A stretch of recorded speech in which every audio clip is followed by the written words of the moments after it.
இயேசு கிறிஸ்துவின் நாமத்தில் அன்பின் வாழ்த்துக்கள். இந்த நாளில் ஆண்டவர் உங்களுக்கு தருகிற வார்த்தை 1 சாமுவேல் அதிகாரம் 2:30.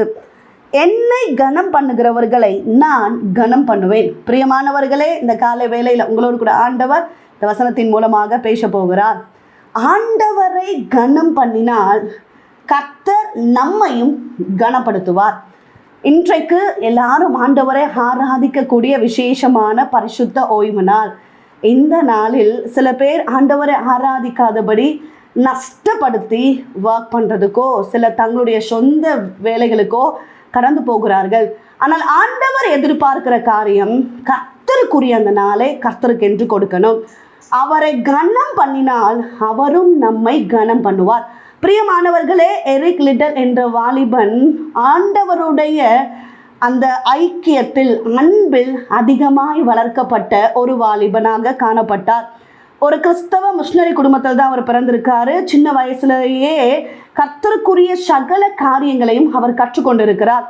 சிறந்த ஓட்ட பந்தய வீரராக அவர் காணப்பட்டிருக்கிறாரு. ஸ்காட்லாந்து தேசத்தில் அவருடைய புகழ் ரொம்ப ஃபேமஸ் ஆயிடுச்சு. பத்திரிகையிலெல்லாம் நிச்சயமாய் இவர் ஒலிம்பிக்கில் அட்டன் பண்ணி வின் பண்ணுகிற அளவிற்கு ரொம்ப தகுதி பெற்றவர் அப்படின்னு பத்திரிகையிலெல்லாம் ஃபேமஸாக அவரை குறித்து எழுத ஆரம்பித்தார்களாம்.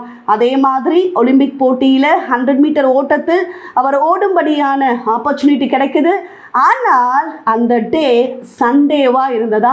ஞாயிற்றுக்கிழமை அந்த ஓட்ட பந்தயத்தில் அவர் பார்ட்டிசிபேட் பண்ணணும். ஆனால் எரிக் லிட்டலுக்கோ ஆண்டவரை ஆராதிக்கிற அந்த நாள் நாங்கள் போய் விளையாட மாட்டேன் அப்படின்னு அவர் தீர்மானம் எடுக்கிறாரு.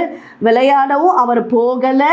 பிரியமானவர்களே, எந்த பத்திரிகைகள் அவரை ஃபேமஸாக எழுதிச்சோ அவர் அந்த போட்டிக்கு பார்ட்டிசிபேட் பண்ணாததுனால அவரை குறித்து தவறாக எழுத ஆரம்பித்ததாம். தேச துரோகி அப்படின்னு சொல்லி அவரை குறித்து எழுதினார்களாம். பிரியமானவர்களே, என்னதான் சொன்னாலும் பரவாயில்ல, கர்த்தருக்குரிய நாளை நான் கர்த்தருக்கென்று கொடுப்பேன் அப்படின்னு தீர்மானத்தோடு இருந்த அவர் கண்டினியூஸாக வேற போட்டியில் நம்ம பங்கு பெற்று ஜெயிக்கணும் அப்படின்னு ட்ரைனிங் எடுக்க ஆரம்பித்தார்களாம்.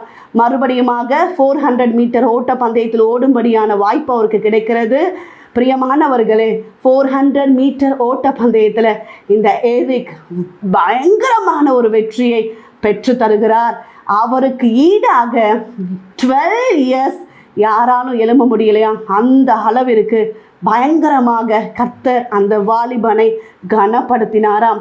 காரணம், கர்த்தருக்கு முக்கியத்துவம் கொடுத்ததுனால, கர்த்தரை ஆராதிப்பதில் இம்பார்ட்டன்ஸ் கொடுத்ததுனால கர்த்தர் எரிக் லிட்டலை கனப்படுத்தினார். பிரியமானவர்களே, இந்த காலவேளையில் கர்த்தருடைய வார்த்தையை கேட்டுக்கொண்டிருக்கிறீங்க. யாருக்கு நீங்கள் இம்பார்ட்டன்ஸ் கொடுக்குறீங்க? எந்த காரியத்துக்கு நீங்கள் இம்பார்ட்டன்ஸ் கொடுக்குறீங்க? கர்த்தருக்கா இல்லைனா உலகத்துக்கா? கர்த்தருக்கு நீங்கள் இம்பார்ட்டன்ஸ் கொடுக்கும்போது, அவரை தேடுவதற்கு நீங்கள் இம்பார்ட்டன்ஸ் கொடுக்கும்போது கர்த்தர் உங்களை நிச்சயமாக கனப்படுத்துவார். எப்பேற்பட்ட நெருக்கம், பிரச்சனை, போராட்டம் வந்தாலும் கர்த்தருக்கு நீங்கள் இம்பார்ட்டன்ட் கொடுத்து பாருங்க. கர்த்தர் உங்களை எல்லாருக்கும் முன்பாக கனப்படுத்தி மேன்மைப்படுத்துவார். ஜெபிப்போம். எங்களை நேசிக்கிற எங்கள் நல்ல தகப்பனே, இந்த கால வேலைக்காக நன்றி செலுத்துகிறோம். கர்த்தர் தந்த நல்ல வார்த்தைக்காக நன்றி அப்பா. என்னை கனம் பண்ணுகிறவர்களை நான் கனம் பண்ணுவேன் என்று சொல்லியிருக்கிறீரே. தேவ பிள்ளைகளுக்காக ஜெபிக்கிறோம். கர்த்தருக்குரிய நாளை கர்த்தருக்கென்று கொடுக்கணும். கர்த்தரை கனம் பண்ணுகிறவர்களாக மாற்றுவீராகப்பா. இந்த கரத்தில் ஒப்பு கொடுக்கிறோம். இந்த நாள் முழுவதும் தேவ கரம் தாங்கி நடத்தட்டும். செய்கிற வேலைகள், வருமானங்கள், தொழில்களை ஆசீர்வதிங்க. இயேசு கிறிஸ்துவின் நாமத்தில் ஜெபிக்கிறோம் எங்கள் ஜீவனுள்ள நல்ல தகப்பனே, ஆமென். பிரியமானவர்களே, கர்த்தர் உங்களோடு பேசியிருக்கிறார். கர்த்தரை கனம் பண்ணுங்க. கர்த்தர் உங்களையும் எல்லாருக்கும் முன்பாக கனப்படுத்துவார். உங்களுக்காக ஒரு ஜெப விண்ணப்பங்களுக்காக நாங்கள் ஜெபிக்கிறோம். நீங்களும் எங்களுக்காக, எங்களுடைய ஊழியங்களுக்காக ஜெபித்துக் கொள்ளுங்கள். டிவோஷன் மூலமாய் உங்களோடு ஆண்டவர் பேசுகிறது எங்களோடு பகிர்ந்து கொள்ளுங்கள். இந்த வார்த்தை அநேகருக்கு பிரயோஜனமாக இருக்கும் என்றால் அநேகருக்கு ஷேர் பண்ணுங்க. God plus.